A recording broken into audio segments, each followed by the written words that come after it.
Now, man, we just gonna go ahead and open up the phone lines, man. So whoever on the line right now, let's get ready to talk that shit, man. We had a bunch of battles that just got through dropping, man. Let's go ahead and get right into it. Let's go ahead and get this first one right here. 937-607. Yo, what's going on, man? Who's this? Yo, what up? This Joe. Oh, what's going on with you, fam? What's really good? Oh, man, we just sitting here chilling, man. Oh, You man. catch any of the battles that dropped recently? I just watched Twerk vs. Louise. Twerk and Louise? Yeah. How'd you call that one? It's real debatable. But just on the preference, I got Twerk 2-1, taking the second and the third. You said Twerk 2-1? Okay. Hold on. I think we got one more. Hold on. Let me see here. Let's see who this is. 818-721. What's good, man? Who's this? You know me. Let's go. What's going on with you, King? What's happening? Oh man, you know we just on here talking that shit, man. Go ahead and talk your shit, man. Let the people know who this is, man. It's Link, man.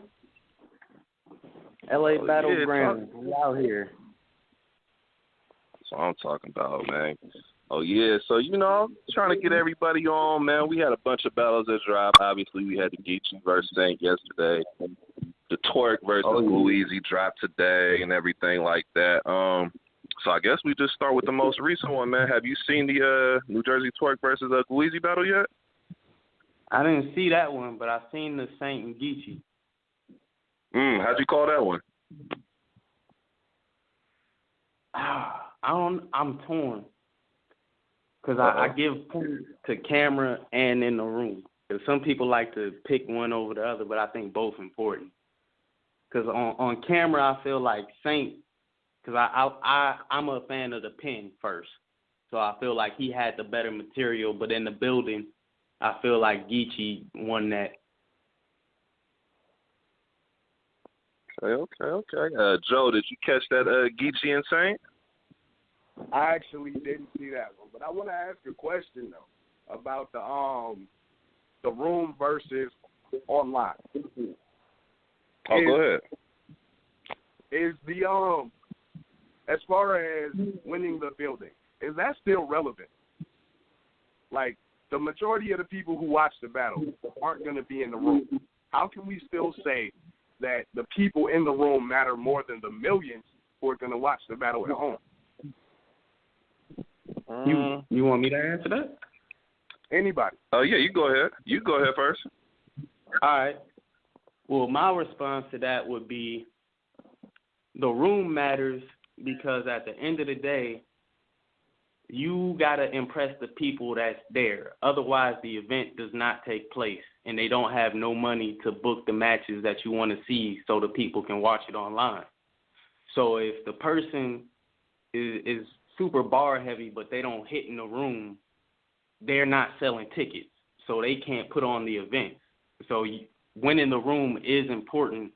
And when you watch battles online, sometimes, like, I'm not sure if this happened to you, but sometimes it'll be like a good battle as far as the MCs going back and forth, but the crowd be dead, and it kind of makes the battle just kind of like just as far as watching it aesthetically. So giving that. You said what? I mean, that's not something that really happens to me because I'm like a super huge Penn fan, like QP, JC, them type of guys. Like, so that I came to hear the bars. Like there could be no crowd, and I'm still here. I want to hear these bars. You know. I feel you. That's how I approach it, but I just understand, like, the dynamic about it, though. I mean, yeah, like, I get it from a business perspective. It makes sense. It's just like when it comes down to who wins versus who loses, and you're like, okay, well, this person rocking the room, but he's he's the hometown favorite versus somebody who's barring him next step. Like, let's say Danny versus Sway. How everybody's like, oh, Sway killed Danny in the room. And then we see it, and it's like, nah. Yeah. And you know what that was? Go ahead. That Danny battle, Danny and Sway, what that was, honestly, and this is what a lot of times what I always like to tell battle rappers is it's very important how you structure your rounds based on what round you put where. Sway was very smart. He knew it was a judge battle. He understood that his last round had to be his best round to leave a lasting impression, and so he left his best material for that round. And that's what the judges had on their mind. Now, obviously, watching on camera, we see all the stuff that the judges really didn't. They weren't able to see what we seen because they're going by live feed. You know, you got people in there drunk, smoking, heckling, all kind of stuff. So in the building, it's a whole different feel. When you watching it on camera, you just kind of chilling. You get to sit down, you know what I'm saying, really analyze everything that's being said. They don't have that in the building. They got to make a decision right there on the spot. So I feel like in the building, it matters to a point. But once it reaches that point, that's when the battle drops. Then once the battle drops, that's what's going to live in infamy because nobody's going back to in the building like, okay, Tay-Rock versus DNA. Everybody said that Tay-Rock bodied DNA. They said it wasn't close. They said it was a 30. They said he got DNA the fuck up out of there, right? And as soon as the footage dropped, it was a completely different story. And now they can't go with that narrative of he got bodied in the building, well, because we see something completely different on camera. And that's exactly what I was trying to say. Like, you know, especially with Tay-Rock and, you know, people up at the top of this industry.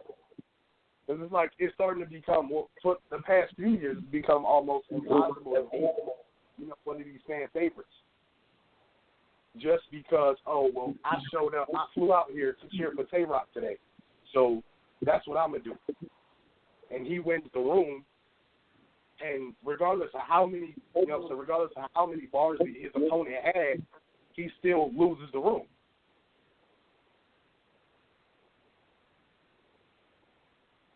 Yeah, I think, and another thing, too, that I've noticed, there's certain battlers who they only want to win on camp. They're not really interested in winning in the building. Like, if they do, great, but they are more focused on that camera. And I feel like those people are more of the bar-heavy, pin-game type battlers because performance is going to hit in the building regardless of what you're doing. We have people like Shock and Suge who can do a couple pocket checks, you know, bump into you a few times, and people will say he was barking on you. And then you get on camera, and it's like, okay, well, what was he saying compared to the other person? You know what I'm saying? So I feel like the people who want to win on camera are more of the punchers, the writers, the people who are very intricate because they know in the building you're probably not going to catch everything. But on camera, you'll have time to go back and see all of that. Okay, I see your point. Wait. Yeah. So I know because you battle, man. You're one of the dopest battlers as far as up and comers in the game. So I know that you could probably speak to this, you know, better than I can. In your opinion, like, what do you focus on for like when you're battling? Do you focus on trying to win the building versus the camera, or the opposite way, or do you try to get both? I try to get both. Like, if I had to lean more toward one, I'd say the camera because that's gonna live forever.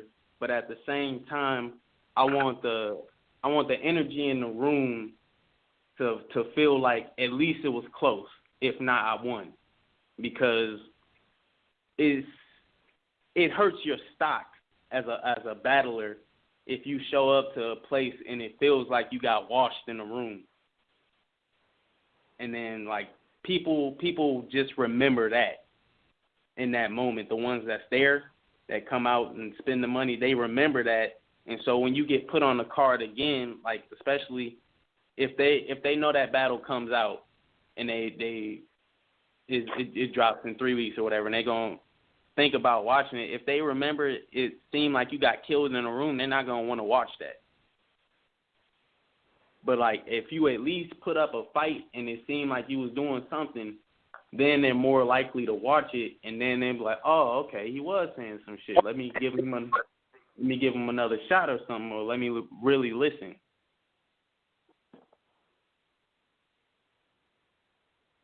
So to me, they're both important, but you know, to me, I lean more toward the camera since it's a broader spectrum of viewers and it lives forever. But the room to me is important as well for your immediate impact. Okay. I heard that. Hold on. I think we got one more here. 909-534. What's going on with you, fam? Who is this?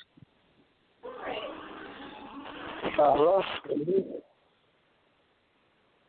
Yo, what's going on, fam?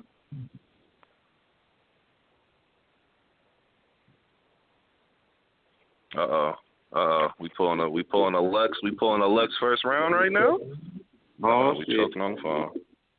Let them get it together. Get it together, man.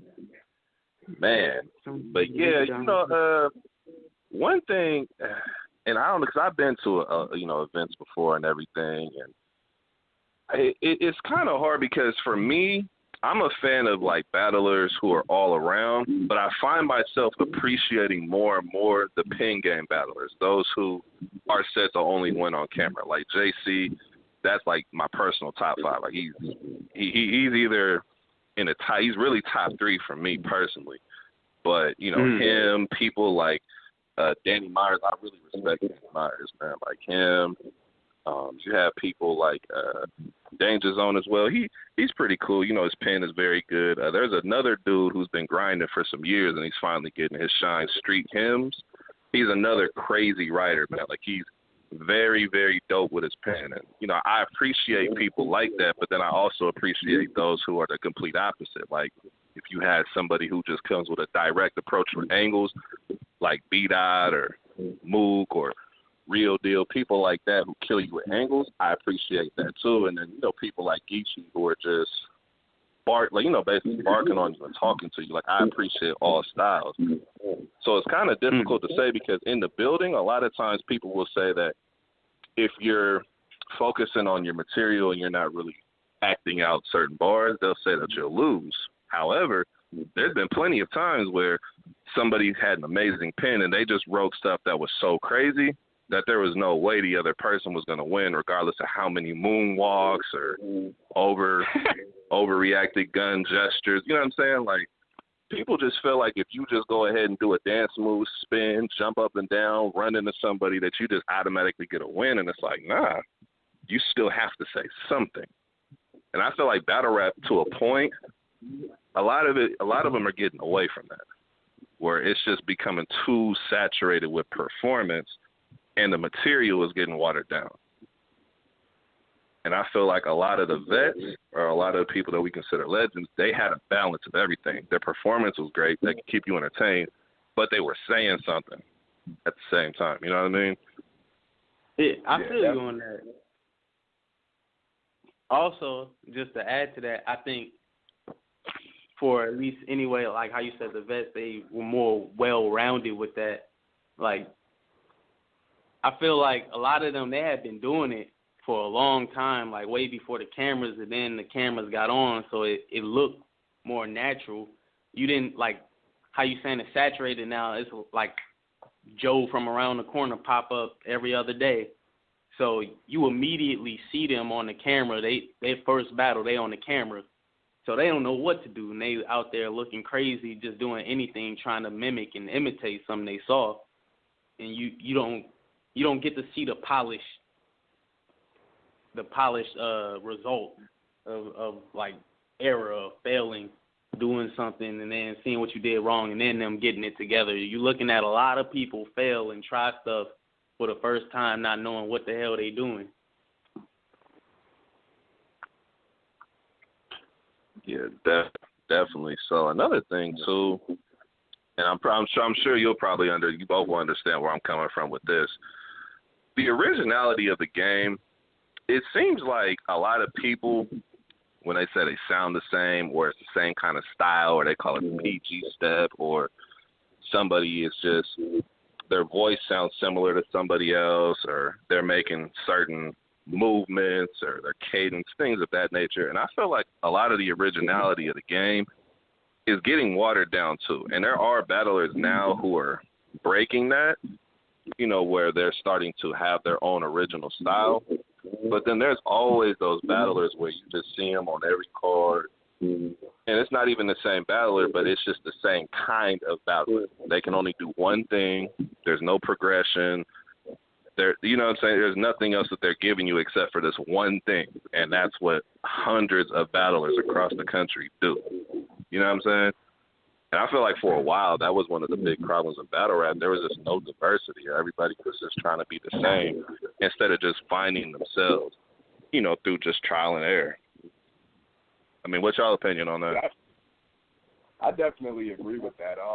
I've always said, I would say about 20% of battle rappers are actually good. Everybody else is just trying to catch up. You got the innovators, everybody who brings something completely new to the game. And then you have the next wave of people who can come close but aren't the originals. Then you have the next wave of people who ain't close, but they'll do. But only 20% of the game are actual talented, born to do this shit battle rappers. Yeah, there's a lot of people that force their way into battle rap. And, I don't ever want to hate, tell anybody they shouldn't battle. But a lot of people, it's like they're doing it because it's cool. They're doing it because their homeboy's doing it. They're doing it because they see they can make a little extra money. But they're not doing it for, the love of the craft. You know what I'm saying? It just becomes the same 1, 2, 3 gun bar, 1, 2, 3 gun gesture, 1, 2, 3, I'm going to run into him real quick. 1, 2, 3, let me go ahead and get in this dude's face. It just becomes the same thing, and it's well, where is the original? Where is the passion for it? You know what I'm saying? That's what's really lacking in battle rap, too. There's, zero passion for it. You can tell certain people, when they rap, you can tell they feel that shit. They are so locked in and focused on what they're delivering that you can tell that there's a lot of passion behind it. JC is one. You could even tell, even the newer cats that are getting in there, a Briz. You can tell, when he raps, you can feel it. When he raps, he's feeling that. You know what I'm saying? I feel like a lot of battlers, there's no feeling behind it. They're just talking. There's nothing else they're getting. They're just talking to you. Yeah, what I find myself running into a lot is the fill in the blank battle raps, where we've heard this punchline a bunch of times, right? But I'm going to switch it up just enough so nobody can say it's a 10-4, but it's the same build-up that somebody else got off and did it better than I did. Let me see. Who does this often? Tay-Rock's one. Tay-Rock, he waters down a lot of bars. I don't know. I kind of hate Tay-Rock personally. I don't know the dude, but here we go. Man, where's Brother Greg? He'd have a heart attack. It's a lot of people who do that. They'll take somebody's setup and they'll change the punchline, but it's I heard this before. What else do you have? And that's all they got is fill in the blank shit.